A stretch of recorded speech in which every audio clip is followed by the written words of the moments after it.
नमस्कार, विशेष में आप सभी का स्वागत है। आपके साथ हूं मैं नेहा बाथम। ईरान में युद्ध का छठा दिन है, पूरी दुनिया में कोहराम मचा हुआ है। इस बीच ईरान से खबर यह आई है कि उन्होंने खामेनेई के बेटे मुज्तबा खामेनेई को सुप्रीम लीडर चुन लिया है। लेकिन जैसे ये खबर फैली, तुरंत ईरान की तरफ से इन दावों को गलत बताया गया। असल में ईरान डरा हुआ है, लेकिन खबरें ये भी हैं कि जूनियर खामेनेई खूनी प्लान बनाने में जुट गए हैं और इसीलिए वो अभी झुकने को तैयार नहीं है।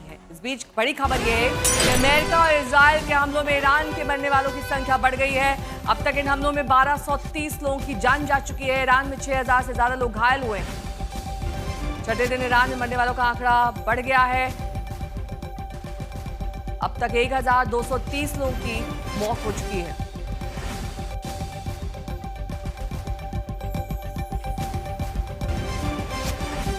और इस बीच बड़ी खबर यह भी आ रही है कि फ्रांस के राष्ट्रपति ने इटली और ग्रीस के नेताओं से बातचीत की है। अब ये तमाम देश मिलकर साइप्रस की तरफ सैन्य मदद भेज रहे हैं, क्योंकि साइप्रस पर भी ईरान ने हमला किया। कुल मिलाकर अब यूरोप भी इस युद्ध में कूद रहा है। युद्ध का दायरा लगातार बढ़ रहा है। क्या छठे दिन जंग का दायरा बढ़ता ही जा रहा है? क्या ईरान, इजराइल और अमेरिका की जंग विश्व युद्ध की तरफ बढ़ रही है? क्या अमेरिका 100 दिनों तक युद्ध ले जाने के लिए तैयार है?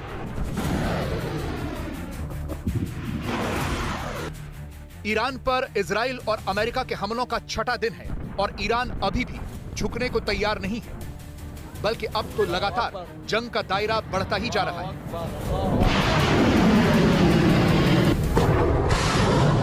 अभी तक यूरोप और नाटो इस जंग में सीधा आने से कतरा रहे थे, लेकिन अब यूरोप और नाटो दोनों जंग में कूदने जा रहे हैं।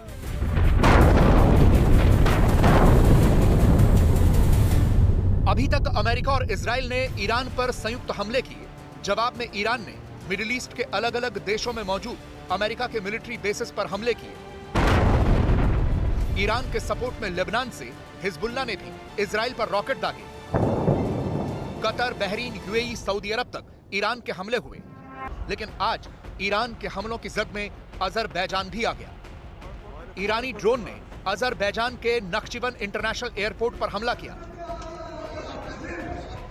बताया गया है कि 2 या 3 ड्रोन दागे गए, जिनमें से 2 ड्रोन अजरबैजान के नक्शिबन ऑटोनोमस रिपब्लिक में गिरे हैं। इस हमले में 2 नागरिक घायल हुए हैं, जबकि एयरपोर्ट के ढांचे को नुकसान पहुंचा है।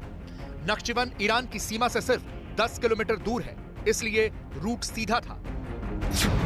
इससे पहले कल ईरान की एक मिसाइल तुर्की की ओर बढ़ रही थी, जिसे तुर्की ने मार गिराया। चूंकि तुर्की नाटो देश है, लिहाजा तनाव बहुत ज्यादा बढ़ गया है। नाटो के प्रवक्ता ने कहा है कि सारे देश तुर्की के साथ मजबूती से खड़े हैं। उन्होंने कहा कि ईरान पूरे इलाके में अपने सोचे समझे हमले कर रहा है। अब लगता है कि यूरोप भी पूरी तरह से जंग में कूदने की तैयारी कर रहा है। फ्रांस ने दावा किया है कि वो अमेरिका को अपने बेसिस का इस्तेमाल करने देगा। साइप्रस में ब्रिटेन के बेस पर एक ईरानी मिसाइल से हमला हुआ था, जिसके बाद ब्रिटेन का कहना है कि वो साइप्रस के एयर डिफेंस को और मजबूत करने पर चर्चा कर रहा है। इटली, स्पेन, फ्रांस और नीदरलैंड्स साइप्रस में नेवी के जहाज भेजने जा रहे हैं। इटली की प्रधानमंत्री जॉर्जिया मेलोनी ने कहा है कि उनका देश खाड़ी देशों की मदद के लिए एयर डिफेंस सिस्टम भेजने की योजना बना रहा है। ये वही देश हैं जो इस समय ईरान के हवाई हमलों का सामना कर रहे हैं।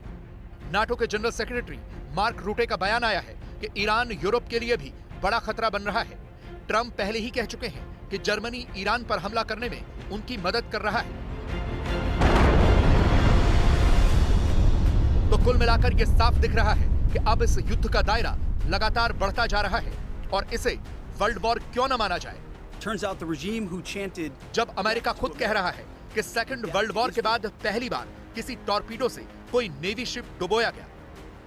यह वीडियो अमेरिका के युद्ध मंत्रालय की तरफ से जारी किया गया। दावा है कि ईरान के इस युद्धपोत में 130 लोग सवार थे। यह युद्धपोत, जिसमें से 80 के शव मिल गए हैं। यह युद्धपोत हाल ही में भारत के विशाखापट्टनम में मिलन 2026 एक्सरसाइज और इंटरनेशनल फ्लीट रिव्यू में हिस्सा लेकर लौट रहा था। ईरान की घरेलू तकनीक से बना था और 13 जून 2021 को ईरानी नौसेना में शामिल हुआ था।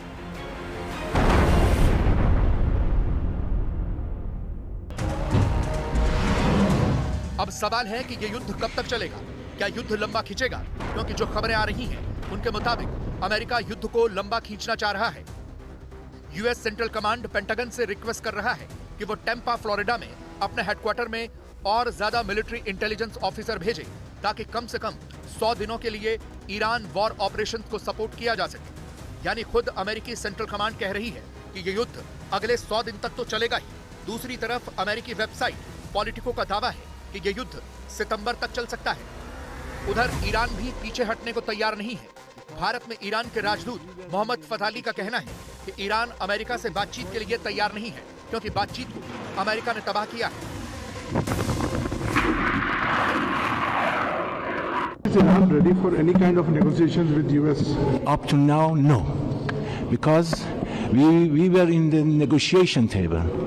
They destroyed the negotiation table. They started the war. You know that at the first time, the elementary school targeted to the aggression. They killed 160 girl students. This is terrible. This is terrible. उधर युद्ध में छठे दिन भी Israeli वायुसेना Iran पर बमबारी कर रही है। इजरायली डिफेंस फोर्स ने अपने सोशल मीडिया पोस्ट में उन लड़ाकू विमानों के वीडियो पोस्ट किए हैं जो ईरान हमलों की एक नई लहर का हिस्सा थे। उसने लिखा, इतिहास बनाने की राह में, और फिर यह जानकारी दी कि आईडीएफ ने तेहरान में हमलों की नई लहर शुरू की है।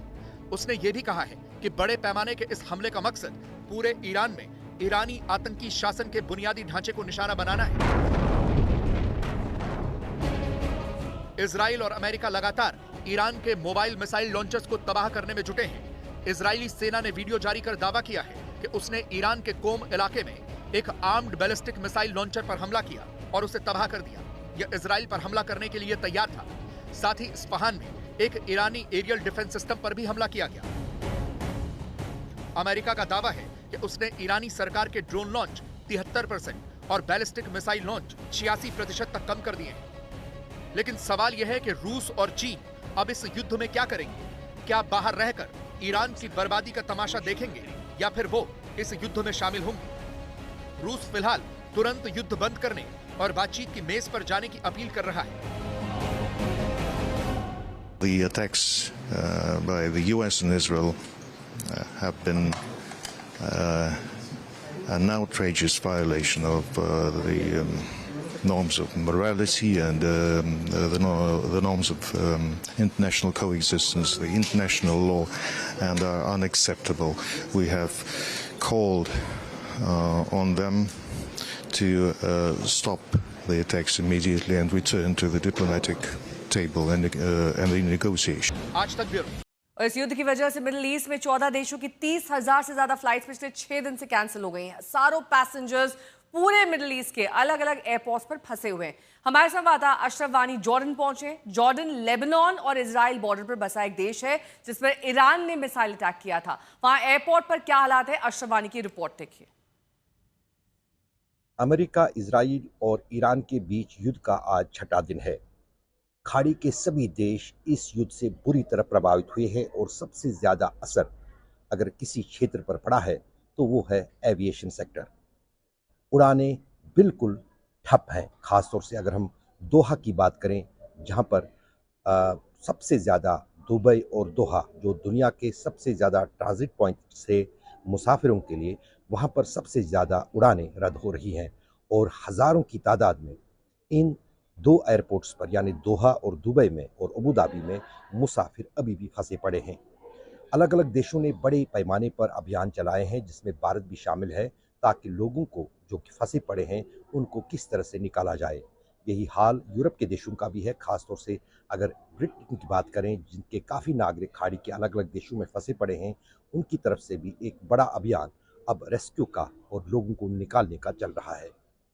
अमान जो कि राजधानी है यहाँ पर जॉर्डन की, यहाँ पर तो कोई बड़ा हमला अमेरिकन बेस पर ईरान की तरफ से नहीं हुआ है। पहले दिन एक मिसाइल दागा गया था लेकिन उससे कोई क्षति नहीं पहुंची थी, लेकिन उसके बावजूद भी यहाँ से कोई उड़ान उड़ रही है, लेकिन अधिकतर उड़ानें यहाँ भी आज जंग के छठे दिन जो है कैंसिल हो रही हैं।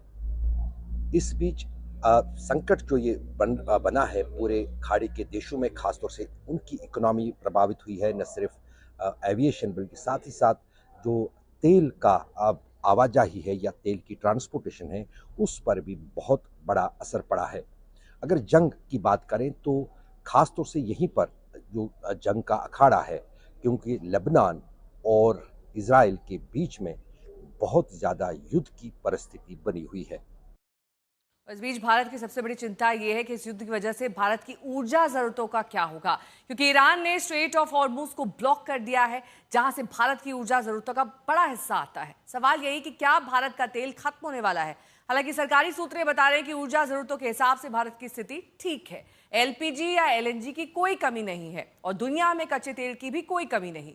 तो भारत के तेल के दूसरे सप्लायर्स से भी बात हो रही है, लेकिन क्या वो दूसरे सप्लायर्स रूस है? हमारी अगली रिपोर्ट में जानेंगे। ये जंग अभी थमती नहीं दिख रही। जंग में 3 मुल्क हैं, तीनों आर पार को आमादा। अमेरिका कहता है 100 दिन चलेगा, ईरान कहता है कि आखिरी दम तक लड़ेगा। इजराइल का कहना ही क्या, जंग की चिंगारी खाड़ी से आगे उत्तर में अजरबैजान और पूरब में हिंद महासागर तक पहुंच चुकी है। उधर अमेरिकी सीनेट है कि ट्रंप को ईरान पर फ्री हैंड जाने की हरी झंडी दे रहा है।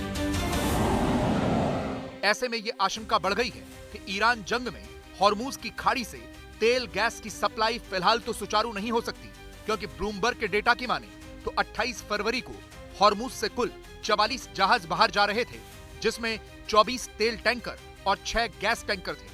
जंग छिड़ी तो 1 मार्च को कुल 13 जहाज निकले, जिसमें सिर्फ 4 तेल टैंकर और 1 गैस टैंकर था। फिर 2 मार्च के बाद हॉर्मुज से कोई भी तेल टैंकर या गैस टैंकर नहीं निकला। 3 मार्च को सिर्फ 1 तेल टैंकर निकला है। एक तो फारस की खाड़ी से हॉर्मुज की खाड़ी तक और ओमान की खाड़ी से लेकर दक्षिण में अदन की खाड़ी और लाल सागर तक समंदर में कोई भी जहाज महफूज नहीं लग रहा। कहीं अमेरिकी तो कहीं ईरानी मिसाइलों का खतरा है। ऐसे में इस जंग का असर हॉर्मुज के रास्ते पूरी दुनिया तक पहुंच रहा है, क्योंकि हॉर्मुज के प्रभावित होने से पूरी दुनिया के 20% कच्चे तेल की सप्लाई प्रभावित हुई है और उसमें भारत की 50% सप्लाई प्रभावित है, क्योंकि भारत अपनी जरूरत का करीब 88% कच्चा तेल आयात करता है, जिसमें करीब 50 लाख बैरल तेल रोज लेता है। इसमें भारत का 50% कच्चा तेल हॉर्मुज से ही आता है, यानी बने रहिए हमारे साथ, देखते रहिए आज तक देश का सर्वश्रेष्ठ न्यूज चैनल।